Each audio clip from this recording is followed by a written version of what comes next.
Hola, hola gente de la internet, amantes del misterio, bienvenidos a este episodio de Hablando de lo que sea, donde hoy nos metemos de lleno en uno de los casos más famosos, enigmáticos y francamente macabros de la historia, Jack el Destripador. Así es, ese asesino en serie de Whitechapel, a pesar de haber dejado más de 130 años de caos y gritos en las calles de Londres, sigue siendo uno de los criminales más famosos de la historia, así que vamos a desmenuzar la historia y las teorías que han hecho de este tipo un mito.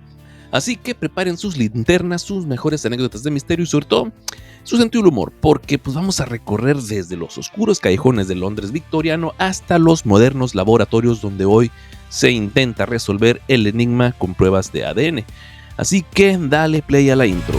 Entre sombras y mitos, en hablando de lo que sea, se alza el enigma sin final, Jack el Destripador, eco macabro en la oscuridad. Entre sombras y mitos, la verdad se oculta en la penumbra, un retazo de horror que el tiempo no sepulta. Jack el Destripador no es solo un asesino en serie que destrozó la tranquilidad de Whitechapel en el año 1888. Es el misterio que ha desafiado a generaciones. A lo largo de los años, su identidad se ha convertido en una leyenda envuelta en sangre, conspiraciones y teorías tan variadas como curiosas. Pero, ¿por qué sigue fascinándonos hasta el día de hoy? El caso de Jack el Destripador simboliza el choque entre el caos de una sociedad en crisis donde la pobreza y la violencia se entrelazan con el progreso industrial y el anhelo moderno por descifrar lo inexplicable. A pesar de haberse cometido hace más de 130 años, el enigma se mantiene vigente gracias a varios factores. Su figura ha sido inmortalizada en la literatura, el cine, la televisión, convirtiéndose en el arquetipo del asesino en serie anónimo. El misterio de este personaje infame evolucionó hasta convertirse en parte de la cultura popular y a los humanos pues somos una especie muy rara. Nos mueve el morbo y nos encantan este tipo de historias siempre y cuando pues sean desde hace mucho tiempo y no tengan nada que ver con nosotros, o sea, sí somos bien sacatones también. Ahora, la era digital y las técnicas modernas de análisis como el ADN nos permiten reevaluar pruebas históricas y reabrir el caso, despertando la esperanza de dar por cerrado un misterio centenario, porque evidentemente las técnicas antiguas de investigación sí son bastante arcaicas si las comparamos con los métodos actuales. El caso sigue siendo un espejo de cómo se construyen los mitos y se alimenta el morbo de nuestra sociedad, un reflejo tanto de nuestros temores como de nuestra fascinación por lo oscuro y lo desconocido. Nos molesta el tener preguntas sin responder y de ahí que nos encante el chisme. O sea, solo queremos respuestas a lo que sea, no importa que no sea nuestra incumbencia quién embarazó a la hija de la fulanita, pero nosotros queremos saber. En pocas palabras, Jack el Destripador sigue siendo tan relevante hoy como lo fue en el Londres victoriano, recordándonos que algunas historias, por aterradoras que sean, nunca mueren y siempre tienen algo que enseñarnos sobre la naturaleza humana. Imagina un Londres vibrante y al mismo tiempo asfixiado por la revolución industrial. Fábricas que erupcionaban humo a todo volumen, qué daño al medio ambiente ni qué 8 cuartos. Si tu fábrica no echaba humo, la estabas cagando y feo. Y además había innovaciones que prometían progreso y modernidad, pero también un abismo de desigualdad social como todo el tiempo en cualquier época de la historia humana. Mientras algunos disfrutaban de los frutos del avance tecnológico y además del comercio en auge, gran parte de la ciudad se hundía en la miseria. Entonces, barrios como Whitechapel se convirtieron en el sinónimo de la pobreza extrema y el hacinamiento. Las calles estaban repletas de indigentes, con viviendas insalubres y condiciones laborales extenuantes, donde la lucha diaria por la supervivencia pues, era la norma. Y parece que estoy escribiendo cualquier barrio pobre de cualquier ciudad de Latinoamérica de hoy en día. En este entorno caótico, el desorden social se mezclaba con la desesperación, dando lugar a un caldo de cultivo perfecto para el crimen y la violencia, y tristemente, ese caldo no se lo podían comer. Este contraste brutal entre el brillo del progreso y la oscuridad de la pobreza creó un escenario en el que figuras como Jack el Destripador pues emergieron, no solo como asesinos, sino como símbolos de un sistema roto. Bueno, eso de un símbolo de un sistema roto se lo inventaron después cuando romantizaron al personaje. No hay que perder de vista que era un asesino sádico.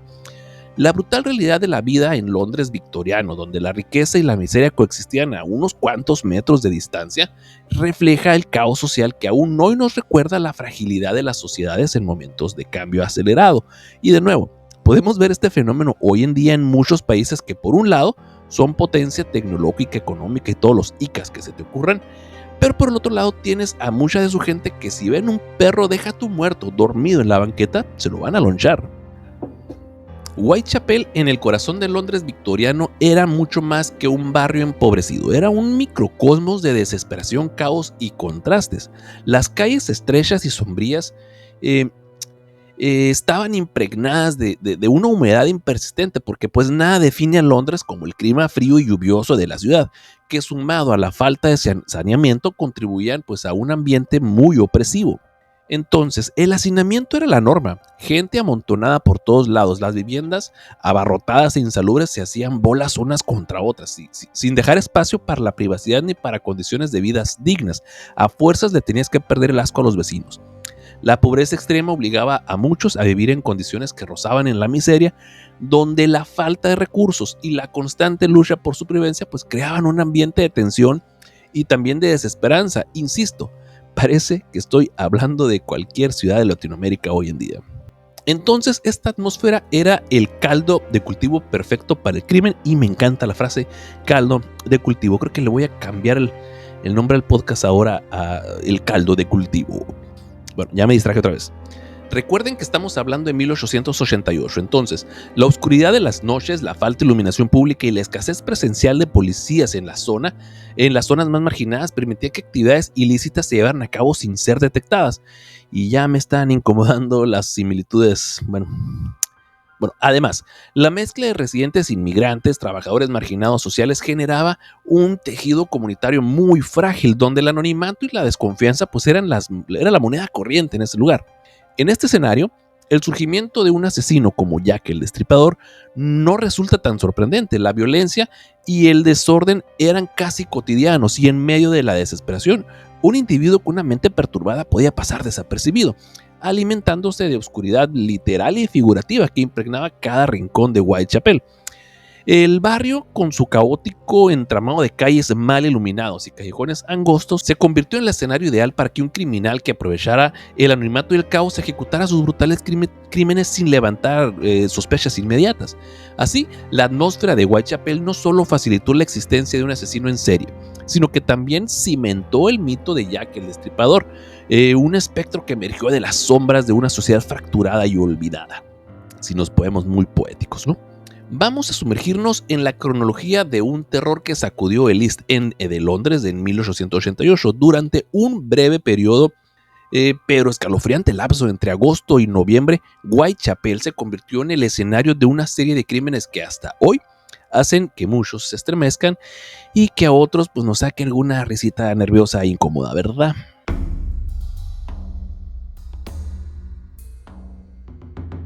Y vamos a comenzar nuestro viaje por el oscuro mundo de Jack el Destripador con la historia de Mary Ann Nichols, también conocida como Polly, la primera de las víctimas canónicas. Aunque su nombre pueda parecer común, la vida de Mary Ann fue todo menos ordinario. Fue una existencia marcada por la adversidad, la marginación y, en última instancia, por un destino brutal que la colocó en el centro de uno de los misterios criminales más notorios de la historia. Mary Ann Nichols nació en una época en la que la pobreza y la desesperación eran moneda corriente en los barrios más desfavorecidos de Londres. Proveniente de un entorno humilde, su vida no le ofreció muchas oportunidades para escapar del ciclo de la indigencia, y a lo largo de sus años las circunstancias la empujaron hacia la prostitución, una de las pocas alternativas de subsistencia para muchas mujeres en la Inglaterra victoriana. En un contexto social donde el estigma y la marginalidad se entrelazaban, Mary Ann se convirtió en un símbolo de lucha diaria de quienes, sin recursos ni protección, se veían obligados a transitar caminos oscuros para sobrevivir. A pesar de su nombre sencillo, la historia de Mary Ann está llena de matices que hablan de una mujer fuerte y al mismo tiempo profundamente vulnerable. Se sabe que enfrentó múltiples desafíos: la falta de vivienda, la escasez de alimentos y la constante exposición a ambientes hostiles en un barrio plagado de violencia y miseria. Sus días transcurrían entre la rutina de sobrevivir y la inevitabilidad de una vida dura, donde cada amanecer era una nueva batalla contra el abandono social. La trágica noche del 31 de agosto de 1888 marcó un antes y un después en su historia y en la de Whitechapel. El cuerpo de Mary Ann fue hallado en un callejón de Bucks Row, y lo que se encontró allí fue el primer escalofriante indicio de la ola de terror que se avecinaba. Las marcas en sus cuerpos, que eran cortes profundos, mutilaciones y señales de un ataque brutal, no solo dejaron perpleja a la policía, sino que también encendieron la mecha del morbo en una ciudad ya asfixiada por la pobreza y la desesperación. Imaginen a Mary Ann, una mujer que pese a sus muchas batallas diarias, nunca imaginó que su destino terminaría en un callejón oscuro, convirtiéndose en el punto de partida de una serie de horrores que harían que hasta el más curtido de los policías se sintiera fuera de lugar. Y pues vaya manera de inaugurar un festival de pesadillas, ¿verdad? El hallazgo de su cuerpo no solo sacudió a la comunidad local, sino que también se convirtió en el primer grito de alerta de lo que sería una serie de asesinatos inhumanos. Mary Ann Nichols se transformó a partir de este fatídico día en un símbolo de la tragedia que embargaría a los más marginados de la sociedad. Su historia, llena de dolor y privaciones, refleja las condiciones extremas que vivían miles de personas en el Londres victoriano, donde la falta de protección social y el estigma hacia quienes se veían obligados a prostituirse contribuían a que una vida ya desgarrada terminara de la manera más brutal. Así, Mary Ann Nichols no es solo la primera víctima del infame Jack el Destripador, sino que también es el reflejo de una época oscura en la que la desesperación y la injusticia social preparaban el escenario para un asesino que en medio de la miseria se convertiría en una leyenda. Su historia nos invita a recordar que detrás de cada titular sensacionalista y de cada teoría conspirativa, pues existieron vidas reales, con sueños, luchas y pues tragedias inimaginables. Nos adelantamos hasta el 8 de septiembre de 1888 y continuamos nuestro viaje por el oscuro panorama de Whitechapel. Y ahora ponemos el foco en Annie Chapman, la segunda víctima canónica de Jack el Destripador. Su vida, como la de muchas personas, estaba llena de desafíos y desencuentros, y es tan trágica como representativa en la dura realidad del Londres victoriano.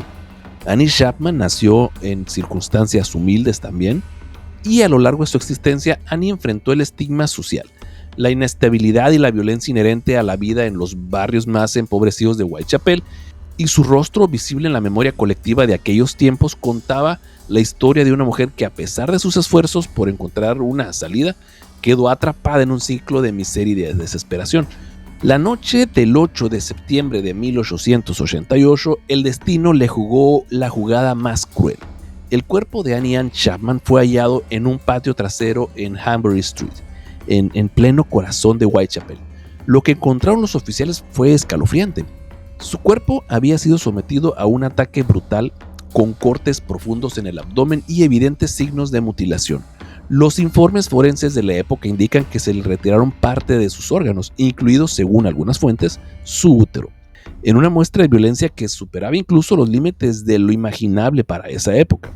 La brutalidad del asesinato de Annie Chapman no solo estremeció a la policía, que ya se encontraba abrumada por las circunstancias, sino que también marcó un antes y un después en la percepción pública del caso.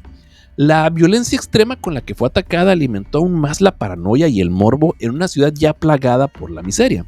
Y los periódicos sensacionalistas explotaron la noticia con titulares que capturaron la atención de una sociedad que, entre el miedo y la fascinación, se debatía entre la incredulidad y el pánico.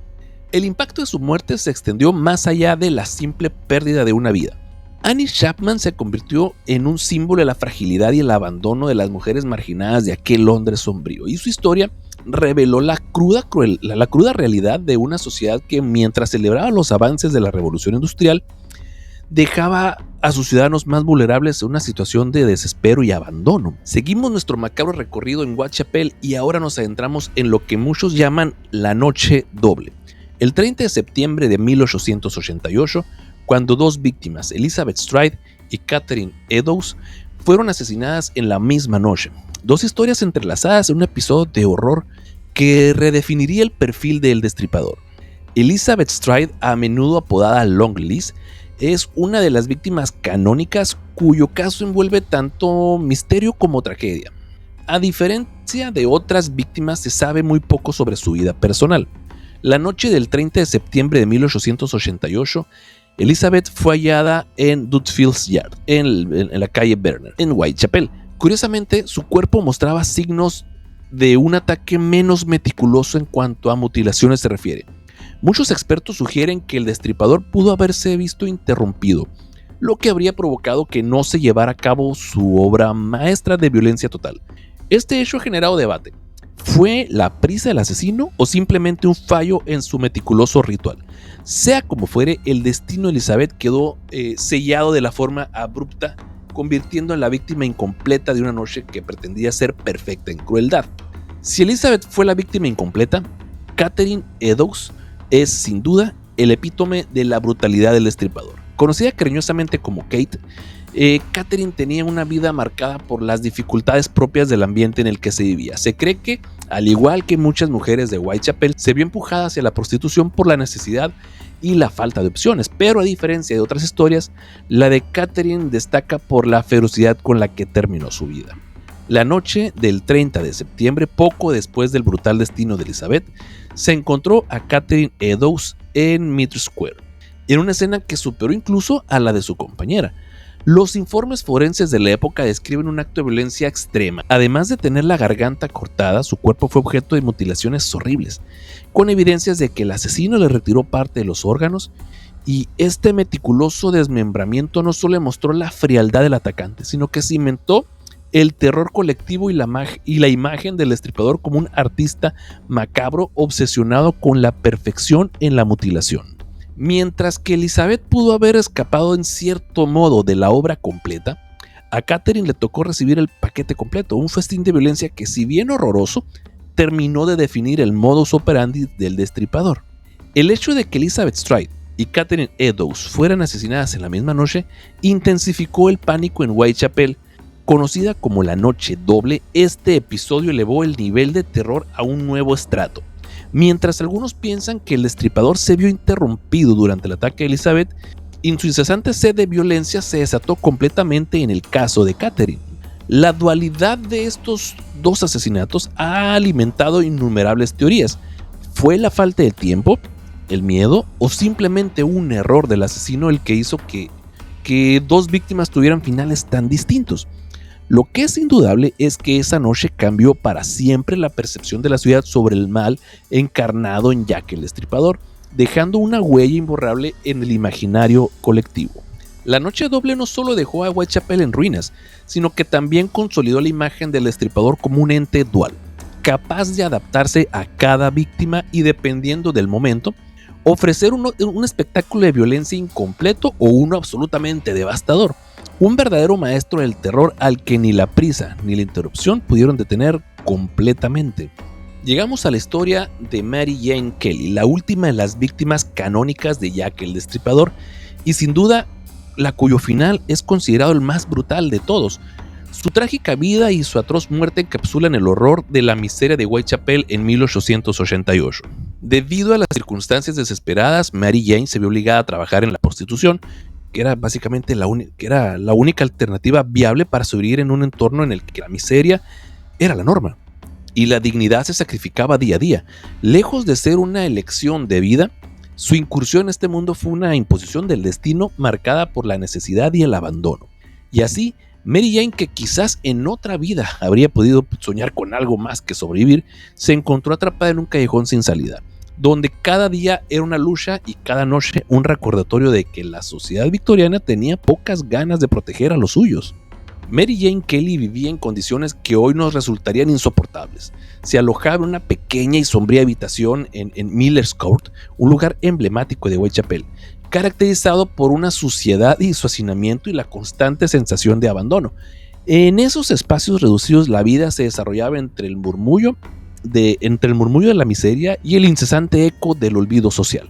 Cada rincón de esa habitación hablaba del deterioro de una sociedad en crisis: muebles desvencijados, paredes desgastadas y una atmósfera opresiva que parecía observar cualquier rastro de esperanza. Mary Jane, a pesar de todo, intentaba mantener un atisbo de dignidad en medio de la crudeza de su existencia, luchando por sobrevivir día a día en un mundo que pocas veces le ofrecía la mano. Podríamos decir que Mary Jane vivía en el epítome del todo menos lujo, y era un verdadero recordatorio de cómo en Whitechapel la vida y la muerte se entrelazaban en una danza macabra. El 9 de noviembre de 1888, la historia de Mary Jane Kelly llegó a su clímax, y de la manera más brutal imaginable. Su habitación en Miller's Court se convirtió en el escenario del asesinato que sin duda marcaría el final de la ola de terror en Whitechapel. Al entrar en esa pequeña sala, los oficiales se encontraron con una escena de horror indescriptible. El cuerpo de Mary Jane estaba desmembrado casi por completo y con mutilaciones tan extremas que superaban a las de cualquier otra víctima. El destripador, en una especie de violencia casi artística, se encargó de transformar el modesto cuarto de Mary Jane en un lienzo macabro. Los detalles son tan gráficos como perturbadores. Se evidenciaron cortes precisos, desmembramientos y la total destrucción de la dignidad corporal. Cada parte del ataque parecía ejecutado con una frialdad y una pericia escalofriantes, que insinúan no solo una mente perturbada, sino una obsesión enfermiza por el control y el caos. La escena fue tan impactante que, además de reavivar el terror en la población, estableció un punto de inflexión en la investigación. La brutalidad sin precedentes del asesinato de Mary Jane Kelly no solo consolidó la figura del destripador en la mente colectiva, sino que también dejó claro que el asesino estaba dispuesto a llevar su arte macabro al extremo sin ningún límite. Ya que el destripador no era un asesino cualquiera, su firma consistía en ataques con una precisión casi quirúrgica. Se le atribuyen cortes profundos y mutilaciones metódicas, en algunos casos llegando hasta extirpar órganos de sus víctimas. Esta técnica, tan escalofriante como desconcertante, parecía más bien un retorcido arte macabro que un simple acto de violencia desordenada. La brutalidad, combinada con la aparente premeditación, hizo que la policía de la época, con sus limitadas herramientas forenses, se encontraran completamente desbordadas. Este modus operandi inusual no solo sembró el terror en Whitechapel, sino que cimentó la leyenda de un asesino que incluso tras más de un siglo siguen siendo objeto de fascinación y debate. Y con esta cronología entendemos mejor cómo un periodo tan caótico y oscuro dio lugar a uno de los enigmas más perdurables de la historia criminal.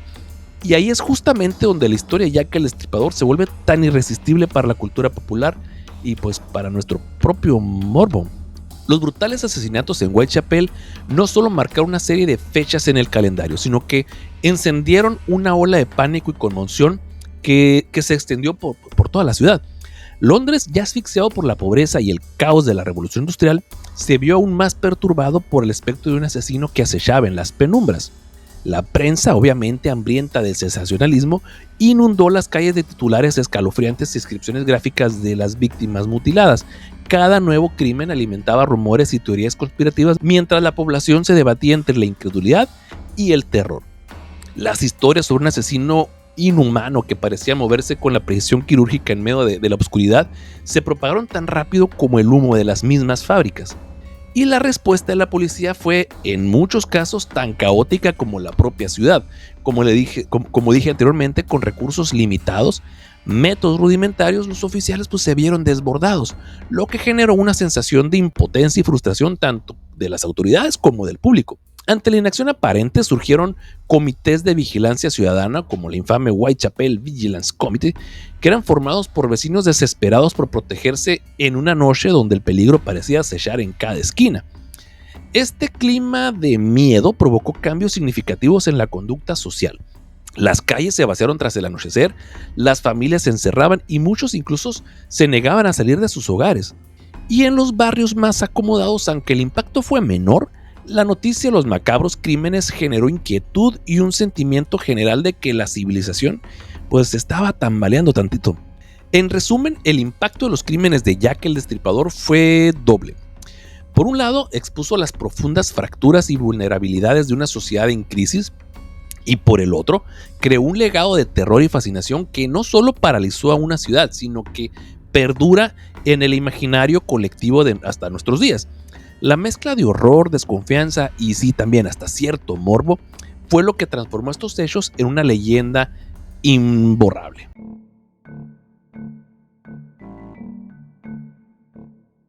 La búsqueda de Jack el Destripador fue, sin lugar a dudas, una cacería tan frenética como caótica, en la que las autoridades se encontraron persiguiendo sombras en medio de un Londres en crisis.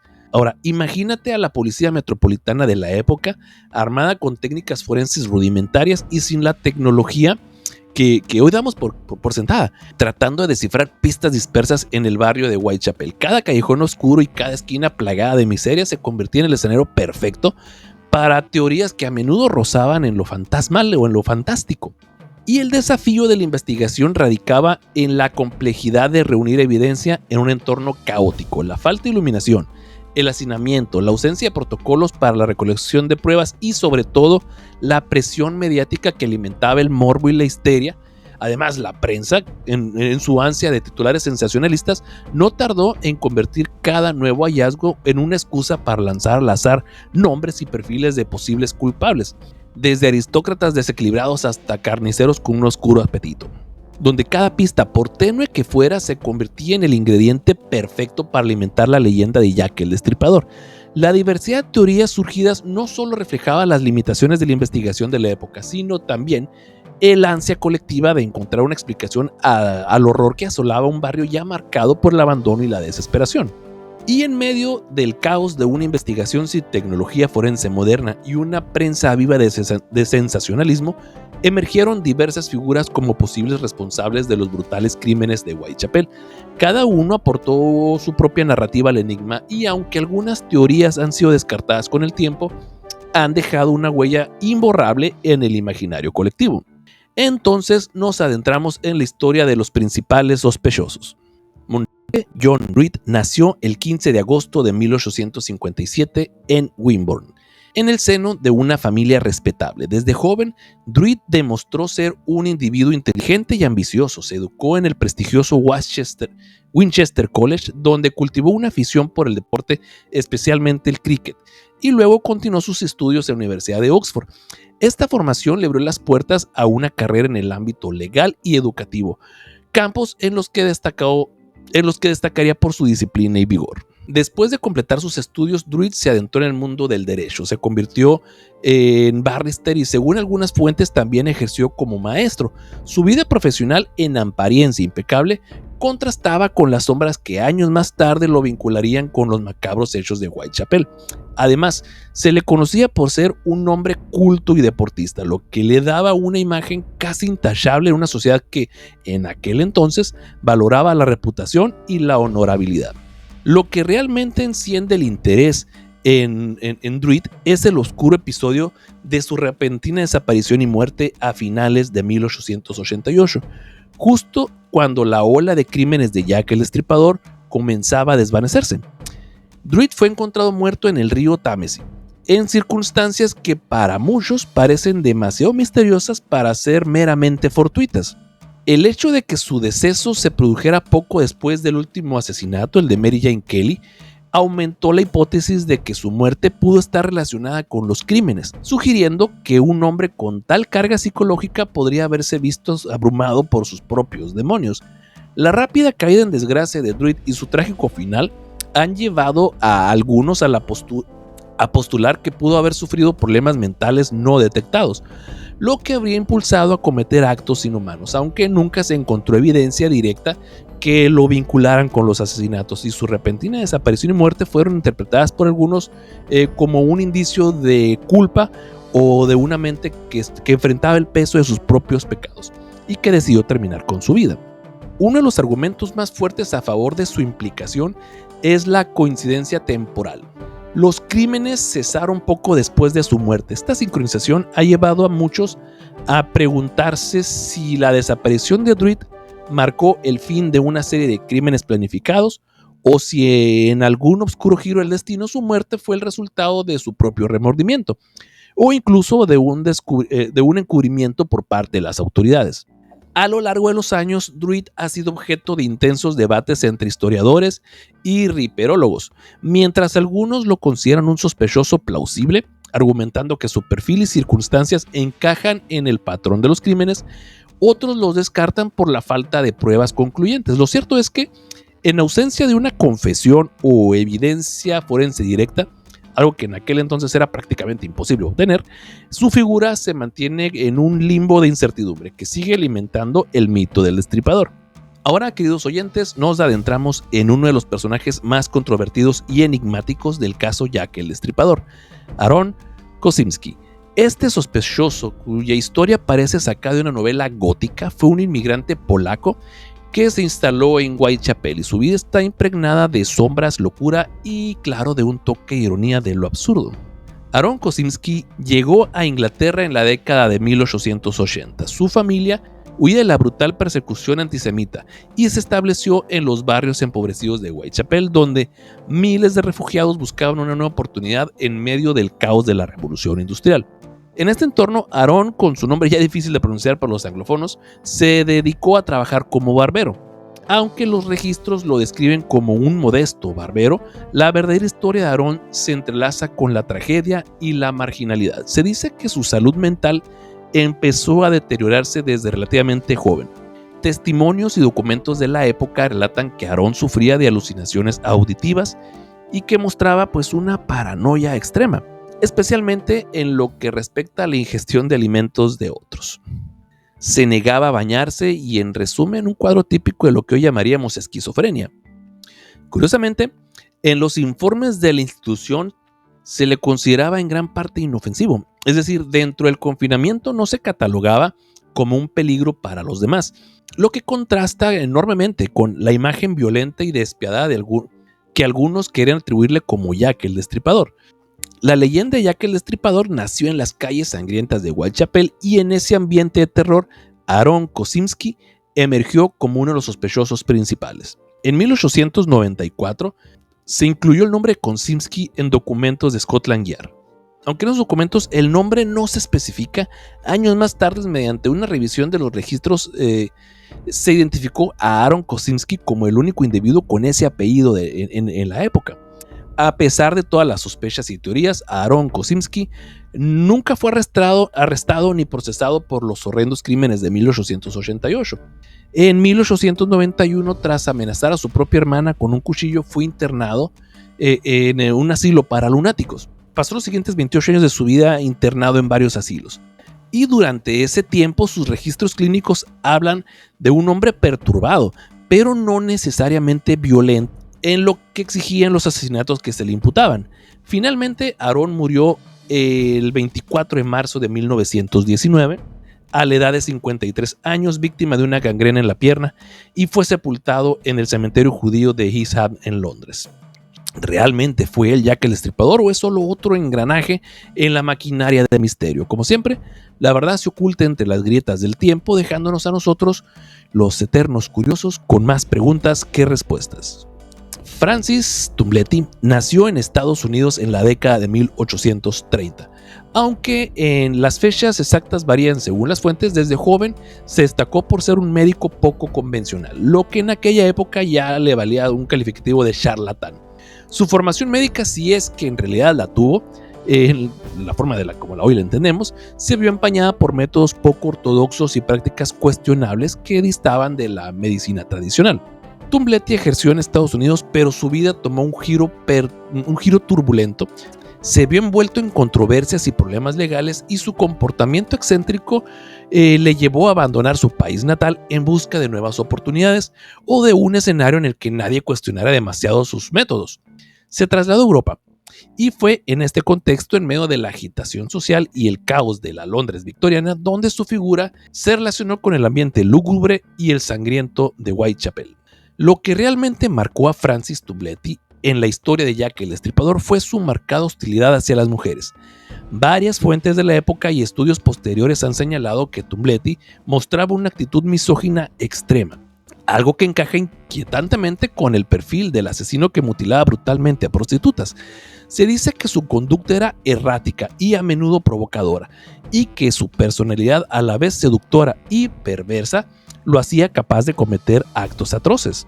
A diferencia de otros sospechosos, Tumbletti era conocido no solo por su supuesta vinculación con los asesinatos, sino también por su carácter impredecible. Mientras que la policía de la época y algunos investigadores lo consideraban un candidato viable, la evidencia directa en su contra nunca llegó a consolidarse.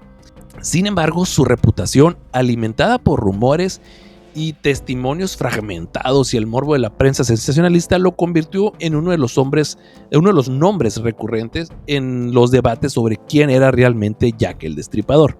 Y recuerden que estamos hablando de Londres de finales del siglo XIX, una ciudad en plena revolución industrial plagada de pobreza y caos. En medio de este entorno, Whitechapel se erige como un escenario perfecto para la desesperación y el crimen. Entonces, Francis Tumbletti, con su apariencia de médico respetable y su conducta excéntrica, parecía encajar en este escenario desolador. Y su presencia en Londres, sumada a su historial de prácticas médicas dudosas y su conducta violenta, lo posicionó en la mente de muchos como un posible autor de los horrendos crímenes que asolaron el East End. Aunque Tumbletti nunca fue arrestado ni se le atribuyó formalmente algún delito relacionado con los asesinatos, su perfil, que era un hombre con conocimientos rudimentarios de anatomía y que pudo haber aprovechado sus habilidades para fines macabros, contribuyó a que se le considerara un sospechoso serio en las teorías sobre Jack el Destripador. Además, en diversas investigaciones y publicaciones posteriores se ha destacado que Tumbletti tenía vínculos con círculos de delincuencia y que en ocasiones fue objeto de rumores y chismes que lo relacionaban con el macabro mundo de Whitechapel, aunque las pruebas nunca fueron concluyentes. Su figura se mantuvo en el imaginario popular como el médico loco que, huyendo de las consecuencias de sus prácticas dudosas, pudo haber encontrado en el anonimato de las calles la cobertura perfecta para cometer sus fechorías. Pasemos ahora a uno de los sospechosos más controvertidos y a la vez fascinantes dentro del siniestro universo de Jack el Destripador, el príncipe Alberto Víctor, duque de Clarence y Avondale. Aunque la teoría que lo vincula con los asesinatos ha sido ampliamente desacreditada por historiadores y expertos, su nombre ha alimentado innumerables debates y conspiraciones. ¿Quién fue este joven príncipe y por qué algunos lo han querido meter en el rol del infame asesino? Nacido el 8 de enero de 1864, este príncipe era el nieto de la reina Victoria y heredero en la línea sucesorial al trono británico. Su vida, que en apariencia debía transcurrir entre lujos y obligaciones reales, estaba enmarcada en las rígidas tradiciones y protocolos de la monarquía. Se le conocía popularmente como Eddie. Y a diferencia de la imagen estereotípica del asesino brutal, su entorno era el de la realeza, con una educación esmerada y expectativas del comportamiento ejemplar. Pero a lo largo de su vida, Alberto Víctor fue objeto del escrutinio público. Los rumores, a menudo exagerados por la prensa sensacionalista, sugirieron que llevaba una existencia disipada y que se entregaba a conductas que en la moral victoriana se consideraban indecentes. Sin embargo, sus verdaderos comportamientos, aunque no exentos de controversia, se debían más a la presión y a las expectativas de la alta sociedad que cualquier desviación criminal. Y la asociación del príncipe Alberto con los crímenes de Jack el Destripador surgen principalmente a partir de teorías conspirativas, sobre todo popularizadas por Stephen Knight, que en su controvertido libro Jack the Ripper: The Final Solution de 1976. Según esta hipótesis, el príncipe habría estado involucrado en un complot secreto con los altos cargos del gobierno y miembros de sociedades masónicas. Ya se puso misteriosa la cosa, supuestamente motivados por perversos deseos sexuales y un profundo desprecio hacia las prostitutas. Los defensores de esta teoría argumentan que la naturaleza meticulosa y la ritualizada de los asesinatos encajaría en un contexto de crímenes orquestados desde las sombras de la alta sociedad. Se sugiere que el príncipe, en un intento de ocultar un escándalo, incluso de desafiar las normas morales de la época, pudo haber empleado a cómplices para perpetrar los crímenes mientras él se mantenía en las cómodas y seguras paredes del palacio. Cada uno de estos sospechosos representa una faceta distinta del caos y la desesperación que caracterizaban el Londres de 1888, mientras que algunos como Kosinski o Tumbletti parecen encajar en un perfil de perturbación psicológica y antisocial.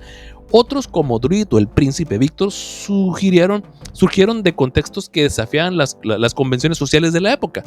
En conjunto, estos perfiles no solo ilustran el desafío de una investigación forense en un entorno caótico, sino que también alimentan una rica y diversa gama de teorías que con el paso de los años se han entrelazado en el mito que hoy conocemos como Jack el Destripador y cada sospechoso aporta una pieza al rompecabezas, dejando una narrativa compleja que sigue fascinando a historiadores y criminólogos y por supuesto a quienes disfrutamos adentrándonos en los rincones oscuros de la historia del crimen. Ahora, la evolución de la leyenda de Jack el Destripador es un ejemplo claro de cómo un hecho histórico puede trascender su contexto original para convertirse en un mito multifacético. Cada nuevo medio ha aportado su matiz. La literatura ha profundizado en la psicología y las teorías conspirativas, el cine y la televisión han recreado visualmente el horror y la atmósfera de la época, y otros formatos digitales han democratizado el acceso a la historia, permitiendo a una audiencia global debatir y reinterpretar el caso. Y así, el enigma del Destripador sigue vivo, alimentado por la continua interacción entre la realidad histórica y la imaginación colectiva, demostrando que algunos mitos, por oscuros y sangrientos que sean, nunca mueren. En definitiva, el misterio y la ambigüedad de Jack el Destripador no solo dejaron una marca indeleble en la historia del crimen, sino que también se transformaron en una fuente poderosa de inspiración artística. Al no estar encasillado en una única versión de los hechos, el Destripador se convirtió en un símbolo multifacético, capaz de reflejar tanto los miedos como las esperanzas de una sociedad en constante búsqueda de respuestas ante lo inexplicable. Y esta capacidad para reinventarse y resonar en distintos contextos culturales es, sin lugar a dudas, la clave que han mantenido vivo el mito durante más de un siglo. En medio de una larga búsqueda por dar cierre a uno de los misterios criminales más perdurables, un hallazgo reciente ha vuelto a encender el debate en torno a la identidad de Jack el Destripador. Y todo comenzó con la adquisición de un chal que, según se cree, fue recuperado en el contexto del asesinato de Catherine Eddowes en 1888. Este chal, con manchas que parecían de sangre y otros fluidos biológicos, se convirtió en la pieza clave de una investigación forense moderna que busca aplicar técnicas de análisis de ADN en un caso casi centenario. Y el procedimiento forense consistió en extraer muestras biológicas de este chal, focalizándose tanto en rastros de sangre como en posibles vestigios de semen.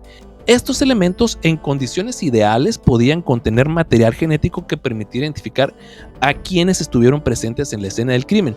El análisis se realizó en laboratorios de alta tecnología utilizando métodos de secuenciación avanzada y comparando los resultados con bases de datos genéticas disponibles, incluso estableciendo vínculos con descendientes conocidos de posibles sospechosos. Los resultados del estudio generaron gran expectación. Se encontraron coincidencias significativas entre el ADN recuperado del chal y muestras proporcionadas por familiares de Aaron Kosimski, uno de los principales sospechosos históricos, y este hallazgo, en apariencia contundente, apuntó a que el material genético presente en la prenda tenía un origen compatible con el del barbero polaco, lo que revivó la teoría de que Kosimski pudo haber sido el autor de los brutales asesinatos.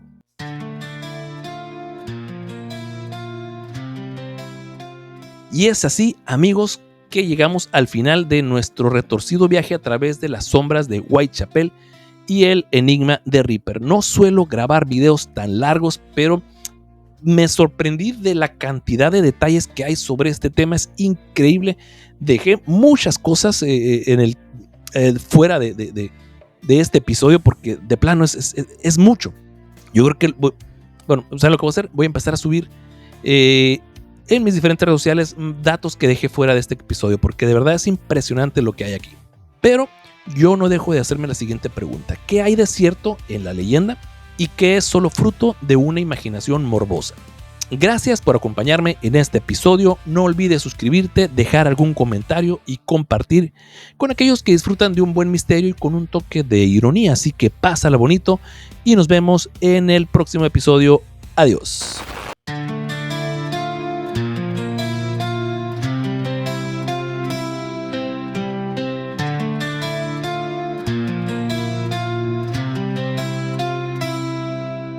En las sombras de Whitechapel, donde la niebla abraza el terror, caminan voces del ayer, entre faroles y el clamor. Historias de sangre y silencio, ruinas de un Londres sin piedad.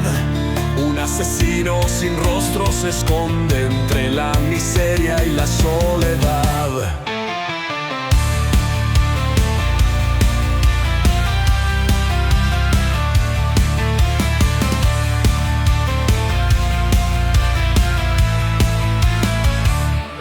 sombras y mitos, en hablando de lo que sea, se alza el enigma sin final, ya que el destripador eco macabro en la oscuridad. Entre sombras y mitos, la verdad se oculta en la penumbra, un retazo de horror que el tiempo no sepulta. De barberos y locos, de reyes y conspiradores, nombres que se entrelazan en rumores y temores. Druid, Kosminski, Tumleti, un príncipe de vida desatada, y Sickert, el pintor que dibuja el crimen en cada mirada. Cada historia es una herida en el alma de una era fatal, donde el avance forense intenta cerrar un capítulo infernal. Entre sombras y mitos, en hablando de lo que sea, se alza el enigma sin final, ya que el destripador eco macabro en la oscuridad. Entre sombras y mitos, la verdad se oculta en la penumbra, un retazo de horror que el tiempo no sepulta. Luces tenues, faroles de gas, un callejón que susurra entre ADN y fantasía. La historia se vuelve oscura, con humor y un toque macabro. Navegamos este misterio, donde cada grito, cada sombra es parte de un verso sin remedio. Entre sombras y mitos, la noche guarda su final, ya que el destripador, leyenda que nunca morirá. Entre sombras y mitos, el pasado